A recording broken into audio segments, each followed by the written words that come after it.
सभी मित्रों का एग्जामपुर एप्लीकेशन क्लासेस में स्वागत करता हूं। हम हैं एग्जामपुर कलम से क्रांति। कैसे हैं बच्चे आप लोग? मैं आशा कर रहा हूं आप सारे लोग होंगे, स्वस्थ होंगे, मस्त होंगे और एग्जामपुर के साथ बढ़िया ढंग से आप लोग अपनी पढ़ाई कर रहे होंगे। तो चलिए इस सत्र के साथ सभी बच्चे जुड़ जाइए। जहाँ पर पिछली क्लास को छोड़े थे हम लोग, वहाँ से आज अपनी क्लास को हम लोग आगे बढ़ाएंगे। तो फटाफट सभी के सभी बच्चे जो है आ जाओ इस सेशन के अंदर, ताकि ये जो क्लास है इस क्लास का आगाज़ हम लोग कर सकें। आपको पता है, आप सभी लोगों को पता है, आप सब लोगों को नमस्कार है, सब लोगों को जय हिंद है कि हम लोग पिछले क्लास में न्यूट्रिशन से बच्चों अपनी बात शुरू किए हुए थे, पोषण के विषय में बात कर रहे थे। और इस पोषण में हमने बात किया था कि पोषण होता क्या है, और बात हमारी हो रही थी पोषक तत्वों के विषय में। पोषक तत्वों को हमने माइक्रो न्यूट्रिएंट्स और मैक्रो न्यूट्रिएंट्स के आधार पर बांटा हुआ था। मैक्रो न्यूट्रिएंट्स में हमने बात किया था कि प्रमुख रूप से 3 हो जाते हैं, कार्बोहाइड्रेट आ जाता है, प्रोटीन आ जाता है और फैट आ जाता है, जिसको CPF के नाम से हम लोग ध्यान में रख सकते हैं। इसके बाद माइक्रो न्यूट्रिएंट्स में हमने बात किया था कि जितने भी मिनरल्स हैं, जितने भी विटामिन हैं, ये सारे के सारे किसमें आ जाते हैं, ये सारे के सारे बच्चों आ जाते हैं माइक्रो न्यूट्रिएंट्स में। और माइक्रो न्यूट्रिएंट्स विटामिन की तरफ से हमारी बात हो रही थी। हाँ, मेरी हेल्थ सही है, ठीक हूँ मैं। हाँ, विटामिन्स के बारे में बिल्कुल स्नेहा शर्मा जी, विटामिन्स के बारे में हम लोग बात कर रहे हुए थे बच्चों। और यहाँ पर हमने बात किया हुआ था कि जो विटामिन्स होते हैं ये 2 तरह के हो जाते हैं, फैट सॉल्युबल हो जाता है और वाटर सॉल्युबल हो जाता है। इन विटामिन्स के क्या क्या केमिकल नेम होते हैं, इन सभी केमिकल्स नेम के विषय में मैंने आप लोगों से बात की हुई थी। अब हमें देखिए, किसी भी विटामिन से बच्चों अगर क्वेश्चन पूछा जाता है तो क्या क्वेश्चन पूछा जाता है, पहले तो इस बात को समझ लेना। सबसे पहले तो उस विटामिन से अगर क्वेश्चन पूछेगा तो ये क्वेश्चन पूछा जाता है कि उस विटामिन का केमिकल नेम क्या होता है। तो ये बात आप लोगों को पता चल गई हुई है। दूसरी बात पूछी जाती है कि वो विटामिन है तो किस तरह का विटामिन है, फैट सॉल्युबल है या वाटर सॉल्युबल है, ये बात पूछी जाती है। तीसरी बात पूछी जाती है कि अगर वो विटामिन है और उस विटामिन की कमी होती है शरीर के अंदर तो कौन सा रोग होता है। और चौथी बात जो इससे पूछी जाती है, ये चौथी बात ये पूछी जाती है कि वो जो विटामिन है, अगर उस विटामिन के सोर्सेस क्या है, किन किन खाद्य पदार्थों से वो हमें प्राप्त होता है। ठीक है, तो ये सारी बातें जो है अब हम लोग डिटेल्स में इन सब के विषय में आज की क्लास में बात करने वाले हैं। तो विटामिन के रासायनिक नाम बता दिया हुआ था, तो फिर शुरू से शुरू करते हैं और बात करते हैं कि वो पार्टिकुलर विटामिन की कमी से कौन सा रोग हो जाता है, ये सारी बातें और उसके सोर्सेस क्या हैं। ठीक है, चलो तो आप सभी लोग तैयार हो तो इस क्लास को आगाज करते हैं। सबसे पहले आज बात करते हैं विटामिन ए के विषय में। ठीक है, विटामिन ए के विषय में बात करते हैं बच्चों।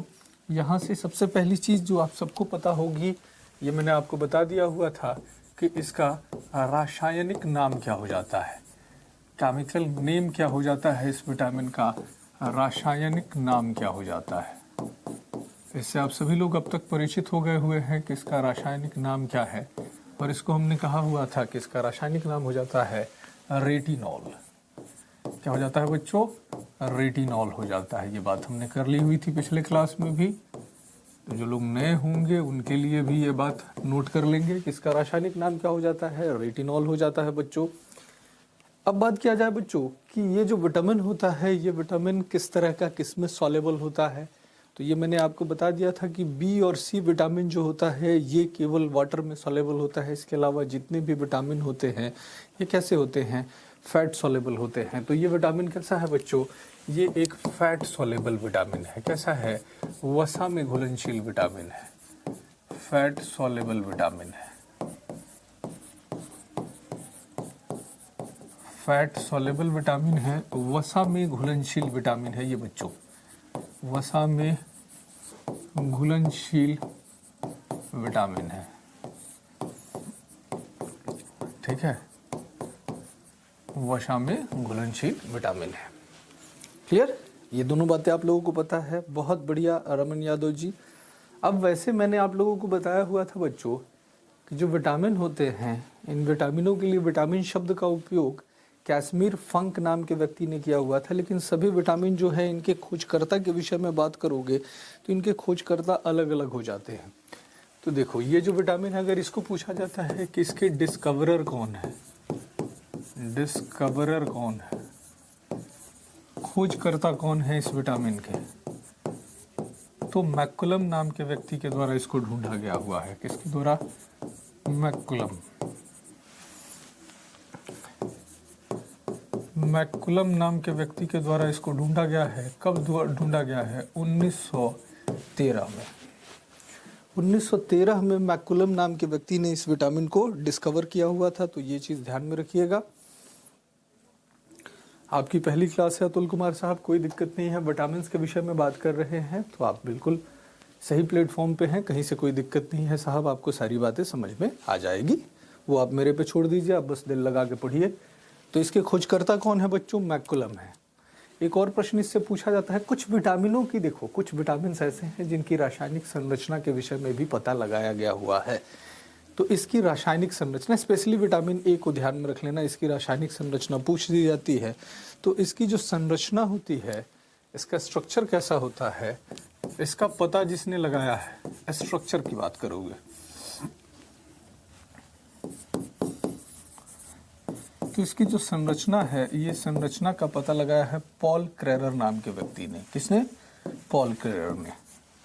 तो इसकी जो संरचना है, इस संरचना का पता लगाया है पॉल क्रेरर।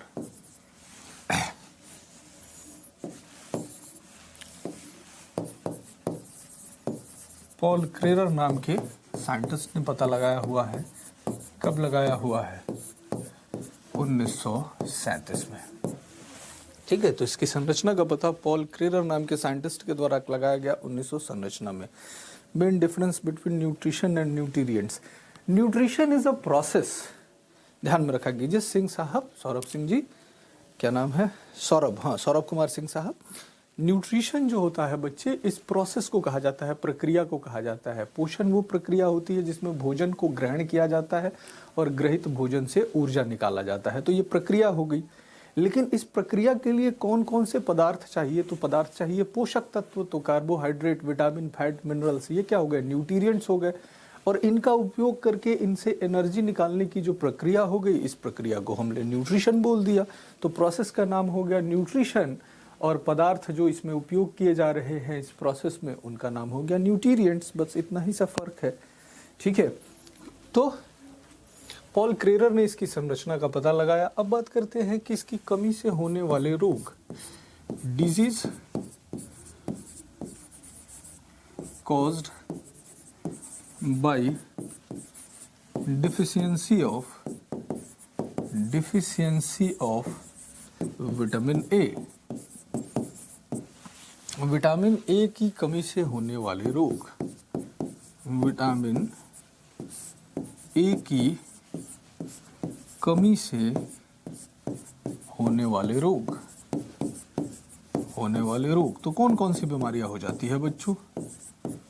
तो एक आप सबको याद होगा कि रतौंधी होती है, नाइट ब्लाइंडनेस होती है। हिंदी में होता है क्या सर? नहीं सर, पवन कुमार साहब, हिंदी में कुछ प्रश्न पूछ लिए जाते हैं, लेकिन एसएसबी के लिए मूल भाषा जो है वो अंग्रेजी होती है। तो आपको अंग्रेजी बनानी पड़ेगी एसएसबी के लिए साहब।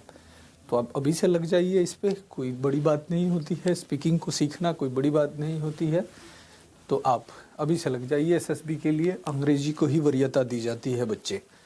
विटामिन ए की कमी से कौन कौन सा रोग हो जाता है? इसमें देखो, हो जाता है आपके पास नाइट ब्लाइंडनेस हो जाती है। नाइट ब्लाइंडनेस हो जाती है बाबू, रतौंधी हो जाती है। तो ये सबसे पॉपुलर है, जिसको कई बार पूछा गया हुआ है कि रतौंधी बीमारी जो होती है यह किस विटामिन की कमी से हो जाती है? तो ध्यान में रखिएगा, विटामिन ए की कमी से। कुछ और बीमारियों की चर्चा कर लेते हैं। ठीक है, कुछ और बीमारियों की चर्चा कर लेते हैं। ये जो विटामिन है, ध्यान में रख लीजिएगा, आपके शरीर के अंदर आपकी इम्यूनिटी को बूस्ट करने में भी मदद करता है। तो अगर इस विटामिन की कमी होती है तो शरीर को कई तरह के रोग लग जाते हैं, यानी शरीर को संक्रमण का खतरा होता है। तो दूसरा आप डाल लीजिए, fear of infection. Fear of infection, संक्रमण का खतरा होता है।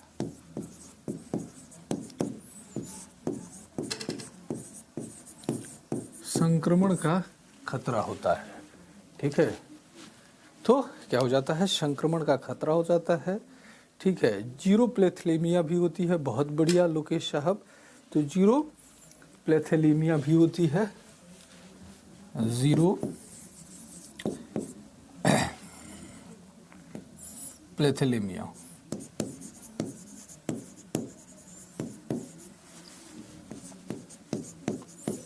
जीरो प्लेथेलेमिया।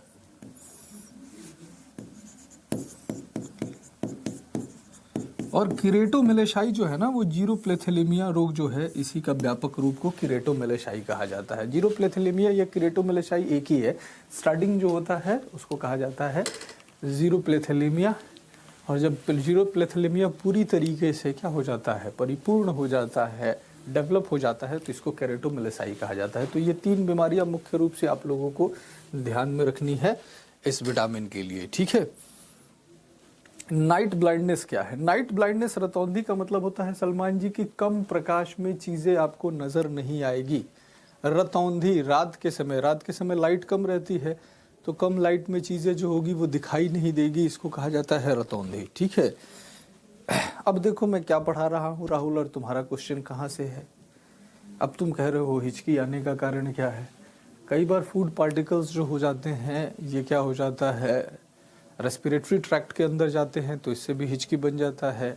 या ये जो होती है, ये क्या हो जाती है, आपको इनवॉलेंट्री एक्शंस होते हैं शरीर के अंदर, तो भी हो जाती है। तो यहाँ पर ध्यान में रखा कीजिए। चलिए अब बात करते हैं कि ये जो विटामिन्स हैं, इसके सोर्सेस क्या क्या है, किन किन आपको खाद्य पदार्थों से इस विटामिन की प्राप्ति होती है। सोर्सेस क्या है बच्चों, इसके स्रोत क्या है, कहाँ कहाँ से ये प्राप्त होता है। तो सर्वाधिक इसकी मात्रा जो होती है, ये सर्वाधिक मात्रा जो प्राप्त होती है, यह किससे प्राप्त होती है, आपको विटामिन ए गाजर से, कैरोट से ये ज़्यादा मात्रा में प्राप्त होती है। तो याद रखिएगा, कैरेट है, गाजर है, इसके बाद बात कीजिएगा मिल्क है, दूध से प्राप्त होता है। इसके बाद बात कीजिएगा हरी पत्तेदार सब्जियां हैं, ग्रीन लीफी वेजिटेबल्स हैं बच्चों, ग्रीन लीफी वेजिटेबल्स। हरी पत्तेदार सब्जियां जो है इसके व्यापक स्रोत हैं, यानी साग वगैरह जिसको कहते हो आप। तो हरी पत्तेदार सब्जियां जो है इसके फ्रूटफुल सोर्स हैं, जिन सोर्सेज से आपको काफ़ी कुछ ये मिलता है। फिर आपके पास पनीर है, मछली है, बिल्कुल बिल्कुल, एग है, कई सारे सोर्स आप लोग बता सकते हैं, ठीक है। चीज़ है आपके पास, पनीर है, एग है, फिश है, कितने सारे लिखोगे, एटसेट्रा लगा लो। अंडा हो गया, फिश हो गई, एटसेट्रा कर लो। मुख्य स्रोत याद रख लेना, मुख्य स्रोत इसका क्या है, गाजर है, इसको याद रखना जरूर। इसको पेपर में सबसे ज़्यादा पूछा जाता है कि सबसे प्रमुख स्रोत क्या है। हाँ, राइस भी है, कई सारी चीज़ों में मिल जाता है, ठीक है। Water is a part of micro और माइक्रो न्यूट्रिएंट्स। सर एस के साहब, वाटर को अलग रखा जाता है माइक्रो और मैक्रो न्यूट्रिएंट्स में नहीं, क्योंकि शरीर का 70% हिस्सेदारी जो है वो जल से मिलकर बना हुआ है। बाकी 30% के लिए माइक्रो और मैक्रो न्यूट्रिएंट साहब चाह रहे हुए हैं, तो इनको माइक्रो और मैक्रो न्यूट्रिएंट से अलग क्लासिफाइड करके रखा जाता है। चूंकि इनका डाइजेशन तो होता नहीं है, इनका एब्जॉर्प्शन होता है, इसीलिए इनको अलग रखा जाता है साहब, ठीक है। चलिए, तो ये हो गया आपके पास कुछ प्रमुख सोर्सेस हो गए, ठीक है। कोल्ड लिवर ऑयल क्या होता है, ये मछली से प्राप्त होता है, ध्यान में रखा कीजिए शिवानी जी, मछली से प्राप्त होता है। फिश ऑयल जो होता है, इसी फिश ऑयल का आपके पास तात्पर्य है लीवर ऑयल हो जाता है। फिश का जो आपके पास कोड लिवर ऑयल जो है, इनसे प्राप्त हो जाता है, ठीक है। चलिए, बहुत सारे सोर्सेस हैं, बहुत चक्रों में नहीं पड़ना है, जो आपको मुख्य बता रहा हूँ। मछली तो प्रमुख स्रोत है ही, हरी पत्तेदार सब्जियां हो गई, गाजर हो गई, ठीक है। बाकी जो कुछ थोड़े बहुत इधर उधर होंगे उसको प्रश्नों के मार्फत से हम लोग देखेंगे, जब इसके प्रश्न लगाएंगे तो भी और कुछ नई सारी चीजें देखेंगे, ठीक है। चलिए आते हैं, अब बात करते हैं अगले विटामिन की, ठीक है। अगले विटामिन की बात करते हैं बच्चों। अगला विटामिन है विटामिन B1, विटामिन B1 है, ठीक है।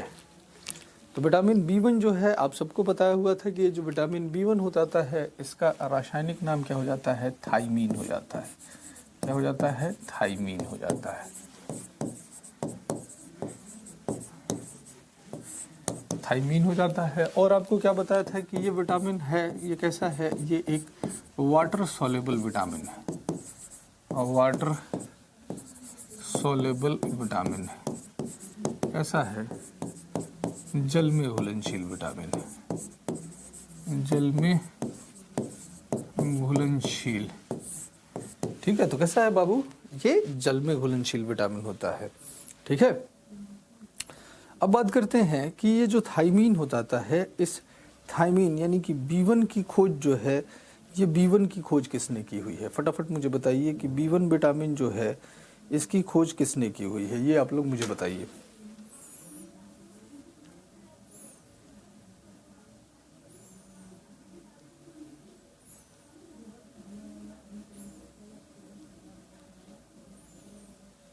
फटाफट बताइए। थाइमीन की खोज नहीं पता है आप लोगों को? ठीक है, हाँ फिश में, लेकिन केवल विटामिन ए नहीं नेहा, कई सारे विटामिन फिश ऑयल के अंदर पाए जाते हैं। ठीक है, चलिए अब बात आइजक मैन ने किया था 1897 में, विवेक राज जी, बहुत बढ़िया बच्चे, बहुत सुंदर, बहुत अच्छे। डिस्कवरर जो हैं, डिस्कवरर की बात करते हैं, इसके खोजकर्ता की बात करते हैं, विवेक ने बिल्कुल सही बताया है। तो इसकी खोजकर्ता जो है ये आइजक मैन है, आइजक मैन।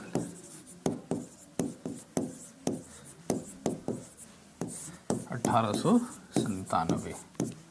ठीक है, तो आइजक मैन के द्वारा 1897 में विटामिन B1 की खोज की गई थी, थाइमीन की खोज की गई हुई थी। और एक चीज़ और आप लोग ध्यान में रखिएगा, विटामिनों में सबसे पहले ढूंढा गया विटामिन यही है। कौन सा है? B1 है सबसे पहले विटामिन ए को नहीं ढूंढा गया था, सबसे पहले विटामिन B1 को ढूंढा गया हुआ था, और लैब में सबसे पहले सिंथेसाइज किया गया विटामिन C है। तो ये दो अलग अलग प्रश्न हैं, जिन दोनों प्रश्नों को आप लोगों को ध्यान में रख लेना है। ठीक है, अब बात करते हैं कि ये जो विटामिन होता है, विटामिन B और विटामिन B1 दोनों एक ही है या अलग है? ध्यान में रखिएगा दिनेश भाई कि विटामिन B1 को ही कई बार विटामिन B बोला जाता है, ये दोनों एक ही है। ठीक है, तो विटामिन B अगर लिखा हुआ है तो उसको हमेशा B1 ही माना जाता है बच्चे। ठीक है, तो ये दोनों अलग अलग नहीं है। ठीक है जी, स्ट्रक्चर है, सुजुकी ने बताया, सबके स्ट्रक्चर को ध्यान में नहीं रखना है। इसकी सब उम्रें तो सुजुकी द्वारा 1910 में बताई गई है, बहुत बढ़िया है। चलो कह रखे हो तो इसको भी लिख देता हूँ। इसका जो स्ट्रक्चर है, सभी का स्ट्रक्चर याद नहीं रखना है, लेकिन फिर भी बात आ गई है तो चलो लिख देता हूँ।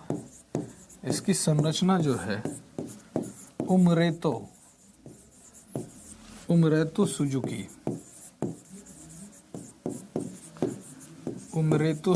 के द्वारा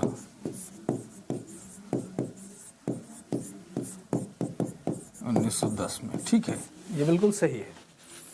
ठीक है, ये बिल्कुल सही है, उमरेतो सुजुकी द्वारा।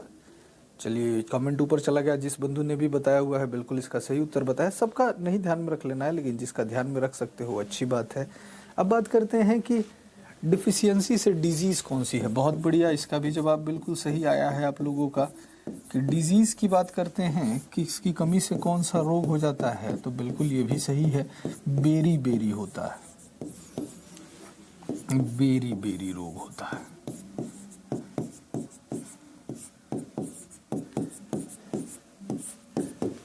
बेरी बेरी रोग जो होता है इस विटामिन की कमी से होता है। बहुत बढ़िया।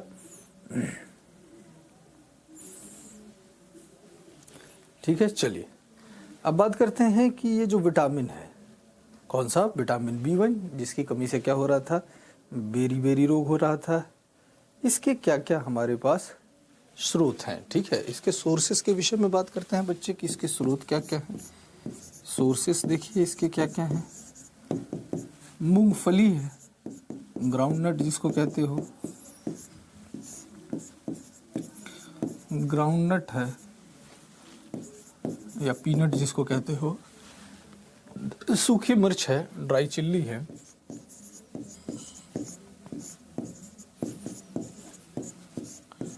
ड्राई चिल्ली, दूध है, मिल्क है, सब्जियां हैं, वेजिटेबल्स हैं, एटसेट्रा कर लीजिए, वेजिटेबल्स हैं एटसेट्रा। तो ये क्या है, इसके प्रमुख स्रोत हैं किसके, विटामिन B1 के, यानी कि थायमीन के। बेरी बेरी क्या है सर? बेरी बेरी रोग का नाम है निर्मल जी, जिस रोग के अंतर्गत क्या हो जाता है, जो स्पेशली हड्डियां हैं, इन हड्डियों में वीकनेस आनी शुरू हो जाती है, हड्डियां मुड़ी हुई होनी शुरू हो जाती है, जो एपेटाइटी है ये बिगड़ जाता है, मसल्स वीकनेस आनी शुरू हो जाती है। तो ये सारे सिम्टम्स किस रोग में देखने को मिलते हैं, बेरी बेरी रोग में देखने को मिलते हैं दोस्त। ठीक है, तो बेरी बेरी बीमारी का नाम है। ठीक है, अभी बता रहा हूँ मिस्टर एस, इसी के विषय में तो बताया, बेरी बेरी बीमारी है। आप लोग सबसे बढ़िया ध्यान में रखा कीजिए कि जो लिम्स होते हैं आपके, इस लिम्स में क्या आ जाती है, वीकनेस आ जाती है। बेरी बेरी में क्या हो जाता है, बेरी बेरी जो होता है ये मुख्य रूप से मेन बता रहा हूँ, weakness in weakness in limbs, जो आपकी हड्डियां हैं, लिम्स है, इनमें वीकनेस आना शुरू हो जाता है बेरी बेरी के अंदर। चलिए, मुड़ी हुई हो जाती है, थोड़ी टेढ़ी भी हो सकती है। ठीक है, टेढ़ी भी हो सकती है आपकी हड्डियां। क्लियर? चलिए आगे बढ़ते हैं बच्चों। अब बात करते हैं अगले विटामिन की। जो विटामिन हमारे पास है B2, अगला विटामिन कौन सा है बाबू, B2 है। ध्यान से पढ़ते हुए चलना है, इस चैप्टर को बहुत ही ध्यान से पढ़ना है और सभी बातों को याद रख लेना है, क्योंकि विटामिन एक ऐसा टॉपिक है जिस टॉपिक से हमेशा एक प्रश्न बनने का क्या हो जाता है, चांसेस हो जाता है। ठीक है, तो इस चीज़ को थोड़ा सा आप लोग क्या करना है, समझ के रखना है आप लोगों को। क्लियर? चलिए, विटामिन B2 की बात कर रहे हुए हैं। विटामिन B2 जिसको मैंने आपको बताया था कि इसका रासायनिक नाम जो होता है ये राइबोफ्लेविन होता है, राइबोफ्लेविन। ठीक है, राइबोफ्लेविन हो जाता है।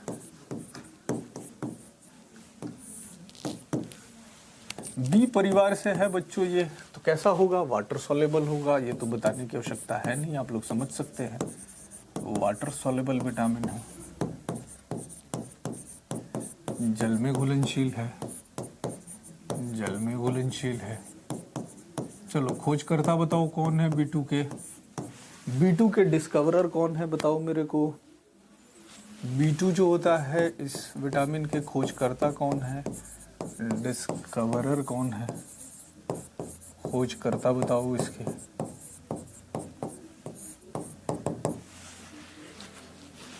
B2 के खोजकर्ता, हाँ,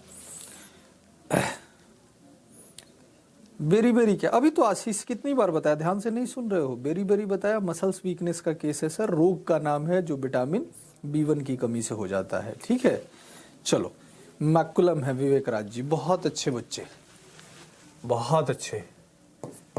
मैकुलम, मैकुलम साहब हैं 1913। सबसे ज्यादा याद रखा करो, सबसे ज्यादा विटामिनों की खोज है मैकुलम ने की है, डी की भी खोज मैकुलम ने की हुई है। तो मैकुलम के को विटामिन के अंदर सबसे ज्यादा खोजकर्ता के रूप में जाना जाता है, मैकुलम साहब को। ठीक है, अब बात करते हैं बच्चे कि ये जो विटामिन हो जाता है ये विटामिन हो जाता है। चलिए शिवम साहब, बहुत बहुत धन्यवाद। मैं आप लोगों को सिंपली बात बताता हूँ कि एप्लीकेशन की क्लास में ऐसे ही पढ़ी जाती है, हर एक चीज़ का जवाब लेना है, बिल्कुल धैर्य से पढ़ना है।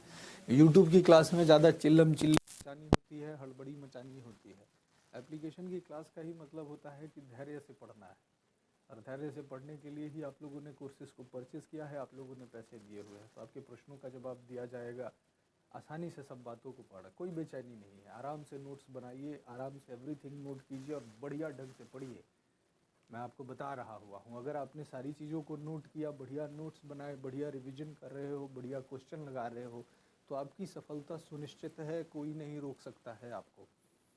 चलिए, क्रैकिंग ऑफ स्किन, बहुत बढ़िया, बहुत अच्छे, क्या बात है। देखो, सबने पढ़ रखा है, कितना अच्छा लगता है जब जवाब इतना सही आप लोग देते हो। तो इससे डिजीज़ की बात करते हैं, बहुत बढ़िया जवाब दे रहे हो आप लोग, दिल मेरा गदगद हो जा रहा है। कि इसके रोग की बात करते हैं, तो त्वचा का फटना देखा जाता है, क्रैक हो जाती है स्किन। जीभ का फटना होता है, ठीक है, त्वचा का फटना हो जाता है, जीभ का फटना होता है, आँखों का लाल हो जाना होता है।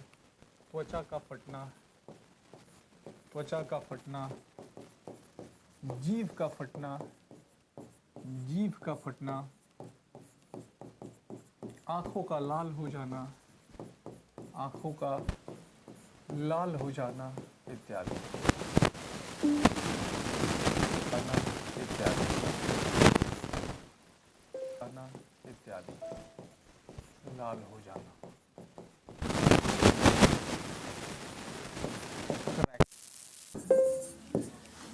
स्किन, टंग,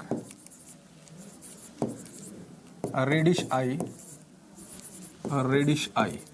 अब कहोगे कि सर अगर ये सारी बातें ना लिखी गई हुई हो, केवल एक शब्द लिखा गया हुआ हो, ठीक है, केवल एक शब्द लिखा गया हुआ हो बच्चों, ये सारी बातें न लिखी गई हो, तो इन सभी बीमारियों को, इन सभी बीमारियों के लक्षण जो होते हैं, अगर इसके लिए एक शब्द उपयोग करोगे तो इन सबको क्या कह सकते हो? किलोसिस कह सकते हो, किलोसिस कह सकते हो। क्या बोल सकते हो? किलोसिस बोल सकते हो।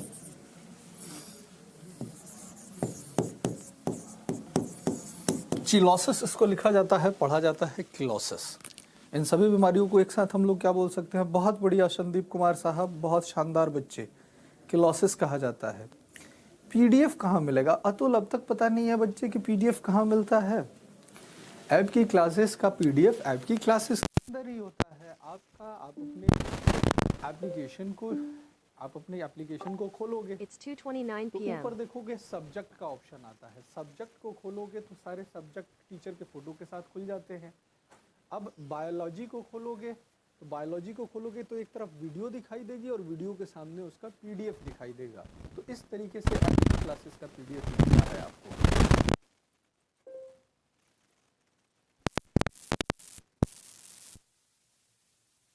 ठीक है, तो इस तरीके से आप अपनी सारी पीडीएफ प्राप्त कर सकते हो, सभी पीडीएफ आपको मिल जाएगी।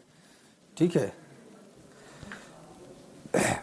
क्लियर? चलिए, तो यहाँ पर आप ध्यान में रखा कीजिए, मैंने आपको बताया है ना, एक का स्ट्रक्चर बस याद रखा कीजिए, उसी का स्ट्रक्चर पूछा जाता है। सबका स्ट्रक्चर है, उतनी ही जानकारी याद रखा कीजिए जितनी जानकारी पेपर में आने वाली है। ठीक है, मैराथन करवा दीजिए। निर्मल जी, मैराथन करवाने के लिए पहले पढ़ना जरूरी है ना। मैराथन में पता चलता है उल्टे सीधे क्वेश्चंस का जवाब देते हो। पिछले संडे मैंने मैराथन लिया हुआ था, कितनी सारी चीज़ें आई। अब मैराथन तो लेता ही रहता हूँ ना बच्चे, पिछले संडे लिया था, सभी सब्जेक्ट का मैराथन चल रहा है। फिर आगे अभी सैटरडे संडे में किसी एक दिन मैं मैराथन ले लूँगा, बेफिक्र रहो। एप्लीकेशन पे भी मैराथन लूँगा, लेकिन उसके लिए पहले चैप्टर को कवर करना जरूरी है ना बच्चे। एक बार चैप्टर कवर कर लूँगा तो फिर सारे मैराथन ले लूँगा, बेफिक्र हो। तो अगर ये सारे लक्षण न लिखे हुए हो, केवल एक नाम लिखा हुआ होगा तो क्या पढ़ लोगे? किलोसिस हो जाता है। ठीक है, किलोसिस हो जाता है। अब बात करते हैं बच्चों कि ये जो ओजाजा है इसके स्रोत क्या क्या है। ठीक है, इसके स्रोत क्या क्या है। बात करें कि सोर्सेस क्या क्या है इस विटामिन के, सोर्सेस क्या क्या है, स्रोत क्या क्या है। स्रोत देखिए, मांस है, मीट है बच्चे, मछली है, फिश है, एग है, अंडा है, ग्रीन लीफी वेजिटेबल्स हैं, लीफी वेजिटेबल्स हैं, हरी पत्तेदार सब्जियां हैं,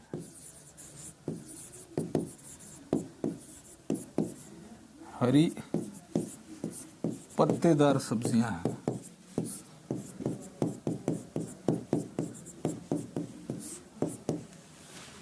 ठीक है, हरी पत्तेदार सब्जियां हैं। ठीक है, ये सारा आपको इसके प्रमुख स्रोतों में आ जाता है। इस चीज को आप लोग ध्यान में रखेंगे। ठीक है, अगर ठीक है, चलिए अब बात करता हूं आपसे विटामिन B3 की। ठीक है, विटामिन B3 की बात करता हूं बच्चों। चलिए, विटामिन B3 आपको बताया हुआ था कि इसका केमिकल नेम जो होता है हाँ किरेटाइस, हाँ लोकेश, ये जो होगा किलोसिस में ही आ जाता है, किरेटाइटिस या वो जो क्या आ जाता है किलोसिस, उसको पढ़ा जाता है बच्चे। ठीक है, कई सारे स्रोत हैं। अंडा विटामिन ए में भी आया था, अब आया था तो बहुत सारा आएगा बच्चे। हरी सब्जियां में तो सारी चीजें, दूध तो सब में आता है विटामिन सी को छोड़ के, तो कहोगे कि सर ये तो उसमें भी आता है, ये तो उसमें भी आता है। तो इसके लिए कुछ मारक चीजें याद रखा करो। अगर कहीं कोई किसी विटामिन में कोई सोर्स ये नहीं याद आए तो मिल्क कह देना, मिल्क कंप्लीट फूड होता है। केवल याद रखना मिल्क को कहाँ नहीं कहना है, मिल्क को याद रखो केवल सी में नहीं कहना है, क्योंकि सी एस्कॉर्बिक अम्ल होता है और मिल्क में पाया जाने वाला अम्ल लैक्टिक अम्ल होता है, नहीं तो हर जगह कह सकते हो। मांस मछली या नॉनवेज जो होती है ये विटामिन का बहुत बड़ा स्रोत होती है, तो इनको हर जगह कह सकते हो। ठीक है, तो रिपीट तो होंगे ही बच्चे। आप खाद्य पदार्थों में पाए जाते हैं तो एक खाद्य पदार्थ में कई सारी चीज़ें पाई जाती है, तो वो तो रिपीट तो होगा ही बच्चे। ठीक है, तो उससे आपको घबराने की आवश्यकता नहीं है। तो आपको क्या बताया था कि ये नियासिन होता है या फिर इसको निकोटीनामाइड कहा जाता है। केमिकल नेम क्या बताया था आपको? नियासिन बताया था, या फिर आप इसको कह सकते थे निकोटीनामाइड कह सकते थे। नियासिन हो गया या फिर निकोटीनामाइड हो गया, निकोटीनामाइड हो गया। बी परिवार से है बच्चों, तो कैसा हो जाएगा? वाटर सॉल्युबल विटामिन हो जाएगा, वाटर सॉल्युबल विटामिन हो जाएगा।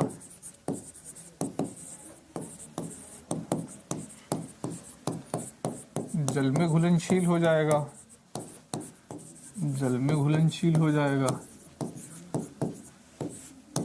ठीक है, जल में घुलनशील हो जाएगा। हाँ, निकोटीन, निकोटीन नहीं नियासिन। निकोटीन तो तंबाकू में, सुमित केमिकल नेम निकोटीन नहीं होगा, निकोटीन तो तंबाकू में पाया जाता है ना, टोबैको में पाया जाता है। नियासिन होगा बच्चे, नियासिन कह लो या फिर निकोटीनामाइड कह लो। ठीक है, निकोटीन नहीं बच्चे। ठीक है, अब बात करें कि इसके डिस्कवरर कौन है। ठीक है, इसके डिस्कवरर कौन है। ठीक है, तो डिस्कवरर की बात करते हैं कि इसके खोजकर्ता कौन है, डिस्कवरर कौन है। तो इसके खोजकर्ता जो हैं एल्विज़म है, एल्विज़म।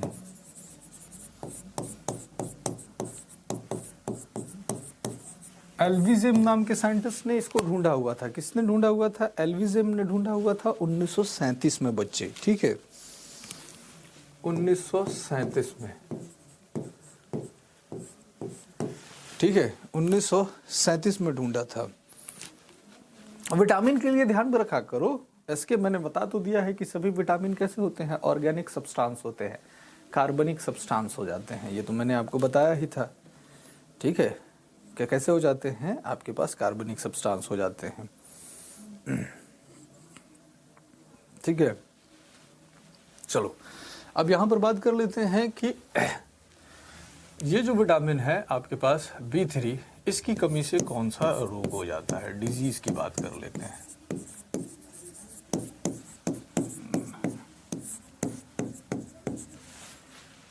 इसकी बात कर लेते हैं। ठीक है, कि इसकी कमी से कौन सा हमारे पास रोग हो जाता है। ठीक है, देखो आदि को देखो, इसको क्या लगा हुआ है, ये कह रहा है कि सर लैट्रिन का कलर येलो क्यों होता है। अरे गुरु, पहले तो तेरे को लगी हुई है तो तू बाथरूम में चला जा, जाके करके आ जा। ठीक है, मैं विटामिन पढ़ा रहा हूँ और तू कहाँ से प्रश्न कर रहा है, मैं तो बता दूंगा, लेकिन इस प्रश्न की सार्थकता यहाँ से कहाँ पर होगी ये बता। इसके लिए पूरी पाचन प्रक्रिया को पढ़ेगा, जब तक एंजाइम नहीं पता चलेगा, जब तक तेरे को ये नहीं पता चलेगा कहाँ पर कौन सा पिगमेंट बनता है, कहाँ कौन सा क्वेश्चन पढ़ना है। भगवान ने मुँह दिया है तो कुछ भी पूछ लेगा, है ना भाई। कहाँ से कौन सी चीज़ें पढ़ा रहा हूँ। लेटरिन लगी हुई थे जा कर ले भाई, पेट खराब होगा तेरा, है कि नहीं। सवाल तो पूछ लिया कर यार ढंग का। उसके बाद कहते हैं कि कमेंट नहीं देख। तो एक से एक जितने महानुभाव है ना, ये सारे के सारे आ जाते हो क्लास में और कुछ भी पूछ लेते हो, है कि नहीं। कुछ भी पूछ लेते हो। जा भाई पहले तू बाथरूम जा, है कि नहीं।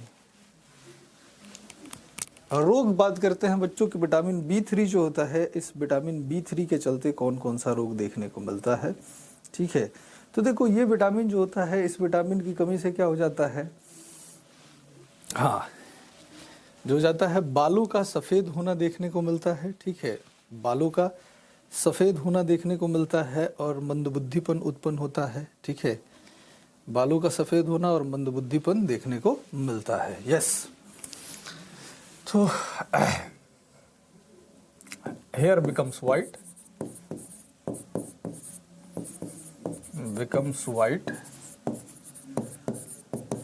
and slow mental development या कह सकते हो stupid development,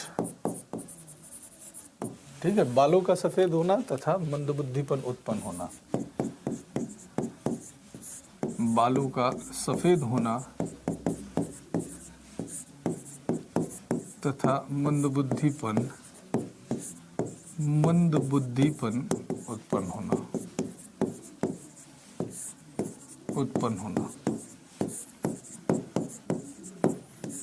ठीक है। तो बालों का सफ़ेद होना या फिर मंदबुद्धिपन उत्पन्न होना हो जाता है। तो ध्यान में रखिएगा, मेंटल डेवलपमेंट में जो होता है वो मेंटल डेवलपमेंट में हो जाता है। हाँ, पेलाग्रा भी इसमें कई जगह कहा जाता है शिवानी जी। पेलाग्रा 2 जगह पर कॉमन हो जाता है, B3 में भी कॉमन हो जाता है और B5 में भी कॉमन हो जाता है। स्किन से संबंधित ये डिजीज़ हो जाता है, बट B5 में ज़्यादा देखने को मिलती है। तो कई पुस्तकों में B3 में भी लिखा जाता है, लेकिन एग्जैक्टली अगर पूछा जाए तो B5 में आप उसको रखिएगा तो ज़्यादा बेहतर होगा, ठीक है। हाँ, ठीक है, चलिए। अब आदि पे हंसिए मत, अब लगी हुई है क्या, नेचुरल प्रोसेस है भैया। सूसू लगना है कि नहीं, लैट्रिन लगना नेचुरल प्रोसेस है, तो उसको लगी हुई होगी। अब कहेगा कि सर ने मेरे सवाल का जवाब नहीं दिया। ये भाई एक पिगमेंट होता है यूरोक्रोम पिगमेंट के कारण रंग जो होता है वो पीला होता है। तेरे सवाल का जवाब मिल गया है कि नहीं। चल कहेगा कि इतना सारा मजाक बना दिया और सवाल का जवाब नहीं दिया, तो तेरे सवाल का जवाब भी मैंने दे दिया। एनीवे, आ जाए यहाँ पर ध्यान दे मेरे बच्चे, ठीक है। ये प्रक्रिया तो चलती रहेगी, शारीरिक प्रक्रियाएं हैं। चलो बात कर लेते हैं सोर्सेस क्या हैं, इसके स्रोत क्या हैं। सोर्सेस क्या हैं, स्रोत क्या हैं, ठीक है। स्रोत देखो इसके क्या हैं, सोर्सेस क्या नहीं। देखो ये ध्यान में रखा करो कि बाल सफ़ेद होना एक तो ये हो गया कि एक पार्टिकुलर उम्र पे पहुंचने के बाद क्या हो जाता है, एक पार्टिकुलर उम्र पे पहुंचने के बाद बालों का सफ़ेद होना नेचुरल है। लेकिन कम समय में किसी 5वीं 6ठी 7वीं कक्षा में पढ़ने वाले विद्यार्थी के बाल सफ़ेद हो रहे हैं, इसका मतलब ये थोड़ा है कि वो बुढ़ा हो गया है। इसका मतलब क्या है कि उसमें विटामिन की कमी है, ठीक है। पिकू उसका भेज दिया हुआ है, आंसर की भेज दिया हुआ है बच्चे, अपलोड हो जाएगी, क्यों बेफिक्र रहो। नहीं होगी तो मैं कौन सा भागा जा रहा हूँ, अभी तो अप्रैल तक आप लोगों को मेरे को झेलना है। मैं कौन सा भागा जा रहा हूँ, क्वेश्चन फिर से करा दूंगा। आंसर की भेज दी है, अपलोड हो जाएगा, सर्वर पर होगी, आपको दिखना शुरू हो जाएगा, ठीक है, बेफिक्र रहो। चलिए आगे बात कर लेते हैं। तो इस विटामिन के अंदर हम लोग बात कर रहे हुए थे बच्चों, तो कौन कौन से हैं आपके पास। मांस, दूध, मूंगफली, ये सारे जो होते हैं इसके प्रमुख स्रोत होते हैं। तो मांस हो गया, मीट हो गया, दूध हो गया, मिल्क हो गया, मूंगफली हो गई, ग्राउंडनट हो गया, गन्ना हो गया, शुगर में भी मिलता है बच्चे, ये शुगर कैन में भी मिलता है। गन्ना हो गया, शुगर कैन हो गया, एटसेट्रा। तो ये सारे कुछ इसके प्रमुख स्रोत हैं, जिन स्रोतों को आप लोगों को ध्यान में रखनी है, ठीक है। चलिए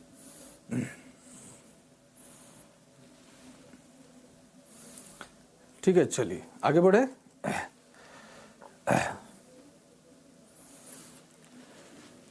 डिजीज के उपाय भी बता दिया करो प्लीज। डिजीज के उपाय क्या बता दूं, डिजीज के क्या उपाय है, डिजीज का नाम ही बता सकता हूँ ना, कमी क्या होता है उस डिजीज में। सिम्टम्स अगर बात करोगे कि लक्षण क्या होता है तो पूछ लो कि सर उस डिजीज में क्या हो रहा हुआ है। अब इसमें तो हमने बात कर ही दिया हुआ है। बाकी डिजीज के लिए स्पेशल हमारे पास चैप्टर है बच्चों, जहाँ पर हम लोग बात करेंगे डिजीज के विषय में, है कि नहीं। इसको ठीक कैसे करते हैं, इसके लिए डिजीज चैप्टर है, ध्यान में। अब इसको ठीक कैसे करते हैं, ये सारे स्रोत आपके सामने लिखे हुए हैं। यानी आपके भोजन में इन सारे स्रोतों की कमी है। हम लोग भोजन तो करते हैं, लेकिन बैलेंस डाइट का मतलब क्या होता है। बैलेंस डाइट का मतलब होता है कि ऐसा भोजन करें जिसमें कार्बोहाइड्रेट, विटामिन, मिनरल, फैट सभी की हो। तो हरी सब्जियों का उपयोग करें। बहुत सारे लोग हरी सब्जियां नहीं खाते हैं, दूध नहीं पीते हैं। तो ये सारी चीज़ें स्पेशली हम लोग इनलाइट तो कर रहे हैं ना कि अगर ऐसी बीमारियां हुई है तो किस तरह की चीज़ों की बात कर सकते हैं, और नहीं तो फिर चिकित्सक की सलाह लेंगे तो चिकित्सक आपको मल्टीविटामिन के कैप्सूल लिखेगा, मल्टीविटामिन के कैप्सूल्स आपको दवा खानी पड़ेगी बच्चे, है कि नहीं। तो यहाँ पर जो हम लोग लिख रहे हुए हैं वहाँ पर इस चीज़ को समझ रहे हुए हैं। हर एक व्यक्ति का शरीर जो है, ये शरीर कैसा होता है आपको अलग होता है। अब यहाँ पर हम लोग कुछ प्रमुख कारणों के विषय में बात कर रहे हैं, लेकिन ऐसे केवल सिम्टम्स से नहीं बात किया जा सकता है। उसके लिए शरीर का मेडिकल परीक्षण करना भी तो पड़ेगा कि और क्या क्या चीज़ें हैं, और क्या क्या चीज़ें हैं मेटाबॉलिज्म प्रोसेस में, और क्या क्या अंतर आ रहा हुआ है, तो इसको तो टेस्ट कराना पड़ेगा। अगर आपके पास ये सारे बैलेंस डाइट लेने के बावजूद भी इस तरह के कोई लक्षण दिखाई दे रहे हैं तो आप चिकित्सक से परामर्श लीजिए, तो चिकित्सक बेहतर आपको बता पाएगा, है कि नहीं बच्चे। चलिए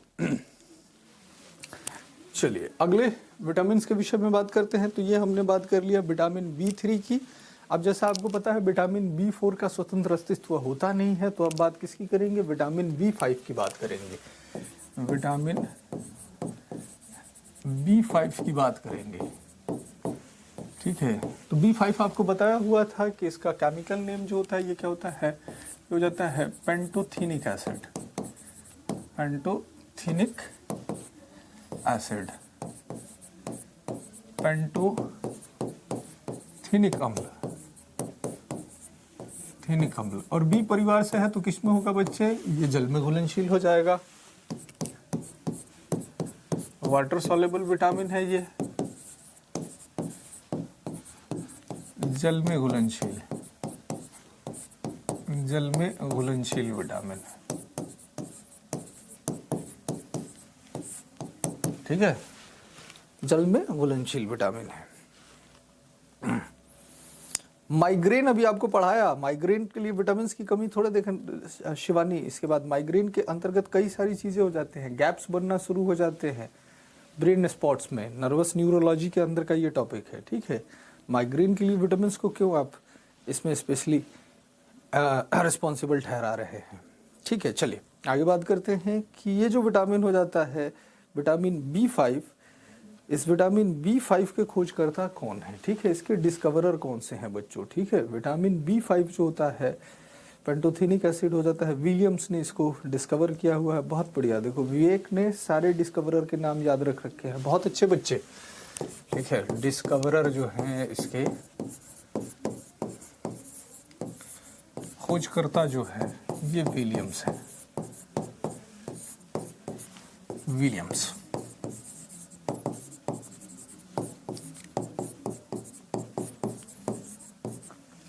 विलियम्स के द्वारा 1833 के आसपास विटामिन B5 के विषय में जानकारी विलियम्स के द्वारा इसको दी गई हुई है। सॉरी 1833 कह रहा हूँ, 1933। तो विलियम्स ने इसको 1933 में डिस्कवर किया हुआ है, ठीक है, विटामिन B5 को। रोजर जे विलियम्स, बहुत बढ़िया सुबी जी, बहुत अच्छे बच्चे, ठीक है, ठीक है। मेलानिन स्किन का कलर बनाता है, बालों का कलर नहीं बनाता है सौरभ जी। मेलानिन जो होता है स्किन के कलर के लिए रिस्पॉन्सिबल है, बालों के कलर के लिए नहीं बच्चे, ठीक है, ये ध्यान में रखा कीजिए, ठीक है। अब इसमें जो हो जाता है अगर आप बात कीजिएगा तो इसके अंदर क्या देखने को मिलता है, पेलाग्रा डिजीज देखने को मिलती है, डिजीज। और रोग कौन सा है, पेलाग्रा।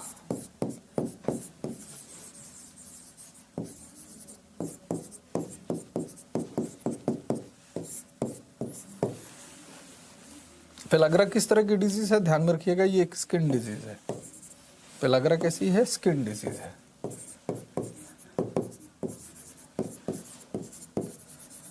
त्वचा रोग है। पेलाग्रा कैसा है, त्वचा रोग है, ठीक है। वहीं मिलेगा, एप्लीकेशन पे ही मिलेगा सारी आंसर की, सब कुछ PDF रिलेटेड जितनी सारी आपकी इंक्वायरी है सब कुछ आपके एप्लीकेशन पे मिलेगा, बेफिक्र रहिए, और कोई सारी चीज़ नहीं है।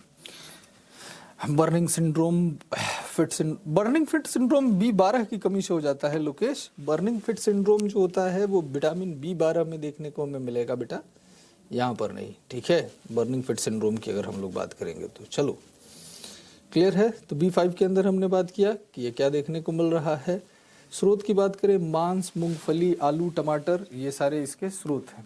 ये B3 और B5 कॉमन होता है निखिल मिश्रा जी। B3 और B5 वहाँ भी स्किन डिजीज देखने को मिलता है, यहाँ भी स्किन डिजीज, एक ही फैमिली से बिलोंग करते हैं, लेकिन एग्जैक्ट पूछ दिया जाए तो एग्जैक्ट ध्यान में रखा कीजिएगा, B5 इसमें ज़्यादा रोल निभाता है। तो पुस्तकों में लिखा जाता है B3 और B5 क्या है, कॉमन है एक दूसरे में। B5 और B3 एक दूसरे में कॉमन है, बार बार रिपीट कर रहा हूँ, कहीं लिखा हुआ है तो वो पूरी तरीके से गलत नहीं है। ये दोनों विटामिन कॉमन चलते हैं, ये दोनों मिलके स्किन डिजीज को, बालों के सफ़ेद होने को रोकते हैं। तो एक दूसरे के क्या किया जाता है, अंदर इनको लिखा जाता है। चलिए सोर्सेस की बात कर लेते हैं बच्चे, सोर्सेस की बात कर लेते हैं, स्रोत की बात कर लेते हैं कि स्रोत क्या क्या है। तो मूंगफली है आपके पास, ग्राउंडनट है, आलू है, पोटैटो, टमाटर है, टोमेटो, टोमेटो टमाटर है, ठीक है। हरी पत्तेदार सब्जियां हैं, हरी पत्तेदार सब्जियां हैं, हरी पत्तेदार सब्जियां, पत्तेदार सब्जियां, green leafy vegetables, green leafy vegetables, leafy vegetables, ठीक है। चलिए एक बंधु पूछ रहे हैं कि सर पेलाग्रा जो है, ये पेलाग्रा के लक्षण क्या है। पेलाग्रा देखो, दाद समझते हो, त्वचा दाद, दाद बीमारी मत समझना, दाद बीमारी ट्राइकोफाइटोन नामक कवक के कारण होती है। लेकिन जैसे दाद बीमारी पर त्वचा पर किस तरीके से राउंड राउंड से चकते से बनने शुरू हो जाते हैं, गोल गोल से दाग बन जाते हैं, कुछ वैसा ही पेलाग्रा के अंदर होता है, इसीलिए इसको स्किन डिजीज बोला है। आप चाहिए तो इसको अपने समझदारी के लिए त्वचा दाद भी लिख सकते हैं, आप चाहिए तो अपने समझदारी के लिए इसको त्वचा दाद भी लिख सकते हैं। जिस तरीके से दाद में निशान बनते हैं, पेलाग्रा के अंदर भी इस तरह के कुछ निशान से बनने शुरू हो जाते हैं, ठीक है। तो कई सारे इसके स्रोत हैं, ठीक है। हाँ, ब्राउन राइस भी है, बिल्कुल आशुतोष, कई सारे स्रोत हो जाते हैं, कोई भी 2-3 स्रोत आप लोगों को लिख लीजिए। सर मुझे कोई खबर नहीं है, मैंने आपको बताया था, मेरे को जितनी खबर थी वो मैंने आपको बता दिया हुआ था कि अब उनके दादा की 13वीं है, तो 13वीं का मतलब 13 दिन पे होता है बच्चे, तो वो आ जाएंगे इस महीने के आखिरी तक, वो आने की उनकी उम्मीद है। अभी मेरे पास तो एग्जैक्ट इन्फॉर्मेशन नहीं है, तो मैनेजमेंट वाले ही उनसे बात करते हैं तो वो बताते होंगे। मैं भी तो एक हिस्सा हूँ, मुझे मेरे क्लास का पता होता है बच्चे, तो एग्जैक्ट तो मुझे पता नहीं है, लेकिन ये पता है कि इस मंथ के एंड तक तो हो जाना चाहिए, सर आ जाएंगे केमिस्ट्री वाले, ठीक है। चलिए, तो ये बात आप लोगों के समझ में आ गई विटामिन B5 की। चलिए विटामिन B6 की बात करते हैं। अब विटामिन B6 की बात करते हैं, विटामिन B6 की।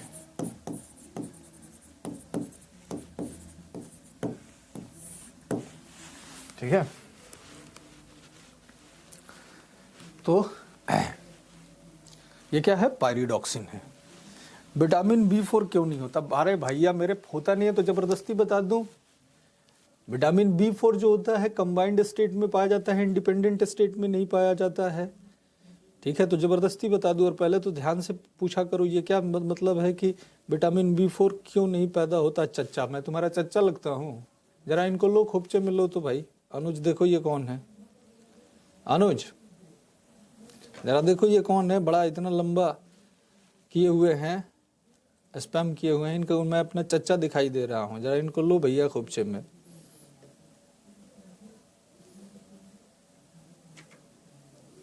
ठीक है, कुछ भी, जरा देखो ये महानुभाव कौन है। ऐसे तो ये लोग मानेंगे नहीं, जबरदस्ती जो चीज नहीं होता है उसको। देखो ये स्पैम किए हुए हैं इतना बड़ा, बार बार कहता हूँ कमेंट डाला कीजिए, स्पैम मत किया कीजिए।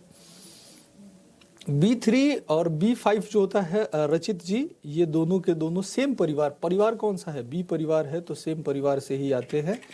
ध्यान में ये रखा कीजिए कि इनका जो होता है कंजुगेट चीजें देखने को मिलती है, ठीक है। आ रही है बात समझ में,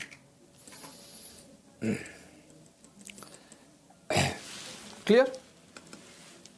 सर जी ये चैप्टर कब तक चलेगा? ये इस चैप्टर में तो बहुत लंबा समय लगने वाला है बाबू, अभी तो विटामिन पढ़ रहे हुए हो, विटामिन के बाद कार्बोहाइड्रेट पढ़ोगे, कार्बोहाइड्रेट के बाद प्रोटीन पढ़ोगे, प्रोटीन के बाद फैट पढ़ोगे, फैट के बाद मिनरल्स पढ़ोगे, फिर मिनरल्स के बाद डाइजेशन प्रोसेस को पढ़ोगे, ह्यूमन डाइजेस्टिव सिस्टम पढ़ोगे, ये तो लंबा चलेगा। अब आप लोग चाहते हो कि भैया एक ही बार में स्टार्ट किया जाए, एक ही क्लास में ख़त्म कर दिया जाए। 2 सप्ताह 2.5 सप्ताह हो रहे होंगे बायोलॉजी को स्टार्ट किए हुए, और रोज़ लोग पूछते हैं कि सर सिलेबस कब तक ख़त्म हो जाएगा?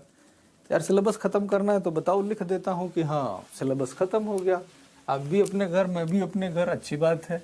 चलिए, तो इसका क्या नाम हो जाता है? पायरिडॉक्सिन हो जाता है, पायरिडॉक्सिन हो जाता है, पायरिडॉक्सिन।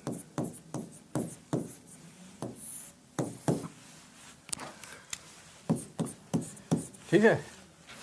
बी परिवार से है तो कैसा होगा? वाटर सॉल्युबल विटामिन होगा, वाटर सॉल्युबल विटामिन होगा, जल में घुलनशील होगा, जल में घुलनशील। ठीक है, तो कैसा हो जाएगा? जल में घुलनशील हो जाएगा। ठीक है, आगे बात करते हैं। पायरिडॉक्सिन वाटर सॉल्युबल होगा। हाँ, अल्बर्ट एस्जेंट गियोर्गाई, बिल्कुल, ये हंगेरियन साइंटिस्ट थे जिन्होंने इसकी खोज की हुई थी। विवेक, बहुत बढ़िया बच्चे। ठीक है, तो अल्बर्ट एस्जेंट गियोर्गाई के द्वारा इसकी खोज की गई हुई थी। तो डिस्कवरर इसके कौन है? डिस्कवरर की बात करते हैं, इसके खोजकर्ता कौन है? Albert Szent गियोर्गाई,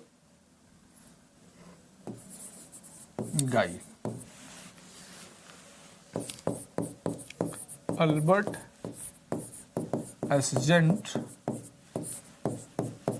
गियोर्गाई। तो अल्बर्ट एस्जेंट गियोर्गाई जो कि एक हंगेरियन साइंटिस्ट हैं, उनके द्वारा इस विटामिन की खोज की गई हुई थी 1934 में। ठीक है, 1934 में, 1934 में हो जाता है। सर बी सीरीज ही होता है, प्रभाकर पांडे जी। बी सीरीज जो होता है उसी के परिवार में मेंबर होते हैं, बाकी सारे विटामिन जो होते हैं वो आपको कांस्टेंट चलते हैं। हालांकि डी का भी परिवार है, लेकिन मूल रूप से देखिए कि बी के खंड ज़्यादा होते हैं, इसीलिए बी के बारे में हमें क्या होता है, पढ़ना पड़ता है। अच्छा, बफरिंग हो रही है, यहाँ से तो सही चल रही है, आपके एंड से बफरिंग हो रही होगी, जहाँ से बिल्कुल सही चल रही है क्लास, यहाँ से आप लोग एक बार ऐप को क्या कर लीजिए, देख लीजिए, यहाँ से बिल्कुल सही चल रही हुई है क्लास बच्चे, यहाँ से बफरिंग नहीं हो रही है। ठीक है, डिजीज़ की बात करते हैं। डिजीज़ की बात करते हैं कि कौन सी डिजीज़ हो जाती है, यहाँ पर रोग कौन सा हो जाता है? तो रोग हो जाता है एनीमिया।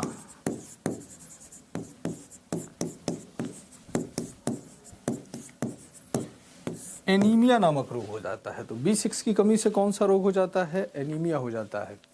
यहाँ से बफरिंग नहीं हो रही है, आप अपने एप्लीकेशन को एक बार क्या कर लीजिए, रिफ्रेश कर लीजिए, रिफ्रेश कर लीजिए बच्चे। स्टूडियो से यहाँ से क्लास बिल्कुल सही चल रही है, कोई बफरिंग नहीं हो रही है। ठीक है, चलिए, तो अब इसके सोर्सेज की बात कर लेते हैं फटाफट। इसके सोर्सेज की बात कर लेते हैं कि इसके स्रोत क्या क्या हैं। इसके स्रोत क्या क्या हैं? मीट है, मांस हो गया, फिश हो गया, मछली हो गई, मछली हो गई, दूध हो गया, मिल्क हो गया, सीरियल्स हो गए, अनाज हो गए, अनाज हो गए, सभी तरह के अनाज वगैरह एटसेट्रा जो है इसके क्या है, हमारे पास स्रोत है। तो सभी तरह के सीरियल्स जो होते हैं इसमें हमें देखा। स्किन डिजीज भी शिवानी इसमें आ जाती है। ठीक है, बी परिवार से है। मैं बार बार आप लोगों को ये बात बता रहा हूँ कि अगर एक फैमिली से है तो एक के लक्षण दूसरे में देखे जा सकते हैं, कोई दिक्कत वाली बात नहीं है। लेकिन मेन डिजीज़ कौन सा होता है उसको समझना है। अगर आप चाहिए तो एनीमिया के साथ स्किन डिजीज़ भी लिख सकते हैं, कहीं से कोई दिक्कत नहीं है। स्किन डिजीज़ भी होता है, त्वचा रोग भी होता है, लेकिन मेन कौन सा डिजीज़ होता है, तो मेन डिजीज़ को आपको ध्यान में रख लेना है। ठीक है, B6 जो होता है ये आरबीसी के फॉर्मेशन में मदद करता है। तो अगर इसकी कमी होती है तो आरबीसी की कमी होती है, आरबीसी की कमी होती है तो बीमारी को क्या कहा जाता है? एनीमिया कहा जाता है। ठीक है, फिश नहीं खाते हैं, कोई बात नहीं है रंजन कुमार साहब, दाल खाइए, पल्सेस खाइए, दाल खाइए, और अनाज तो सारे खाते ही हैं। चलिए, तो विटामिन B6 तक आज हमने किया है। आज का समय जो है बच्चों, आज का समय समाप्त हो गया हुआ है, तो इससे बाद की चर्चा जो है वो कल की क्लास में हम लोग करेंगे। आपका केवल ये काम है कि प्रॉपर नोट्स बनाना, सभी चीज़ों को रिवीजन करना। अगर रिवीजन करके रखोगे तो आगे इससे रिलेटेड जब प्रश्न आएंगे तो इन प्रश्नों को सॉल्व करने में आपको मदद मिलेगी। ठीक है, तो आज की क्लास को बच्चों, एनीमिया आरबीसी की कमी को कहा जाता है। कल भी इसके बारे में बात करूंगा, कोई दिक्कत वाली बात नहीं है। ठीक है, तो आज की क्लास को यहीं पर विराम देते हैं। कल इसी समय इसी